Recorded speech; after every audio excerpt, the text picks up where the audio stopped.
Ya, saudara, sejak tahapan penerimaan berkas calon legislatif, Komisi Independen Pemilihan Kabupaten Aceh Jaya telah melakukan berbagai verifikasi data Bacalek. Dalam verifikasi yang dilakukan pihak KIP, masih banyak ditemukan berbagai data yang belum lengkap yang diajukan oleh partai politik.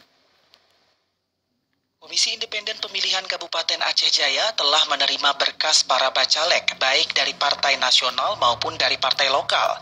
Dari hasil verifikasi yang dilakukan oleh petugas KIP, hampir semua data para bacalek yang harus diperbaiki, dan perbaikan tersebut bukan hanya dari partai nasional, namun juga dari partai lokal. KIP Aceh Jaya pun meminta pihak partai segera melakukan perbaikan hingga batas waktu yang ditentukan, yakni 9 Juli 2023.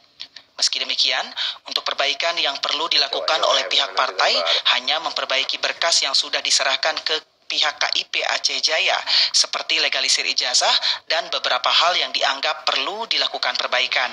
KIP Aceh Jaya juga telah melakukan komunikasi dengan pihak partai untuk segera melengkapi dokumen-dokumen yang masih perlu dilakukan perbaikan. Ketua Divisi Teknis Penyelenggaraan KIP Kabupaten Aceh Jaya, Henry Gunawan, mengatakan untuk perbaikan dokumen para bacalek DPRK yang diserahkan ke pihaknya masih banyak yang perlu diperbaiki oleh pihak bacalek atau partai itu sendiri. Kita telah menyampaikan kepada partai bahwa kita juga telah melaksanakan sosialisasi kemarin untuk masa perbaikan dari tanggal 26 Juni hingga 9 Juli. Nah, partai segera harus melaksanakan perbaikan terhadap dokumen-dokumen yang masih ada kesalahan di silon.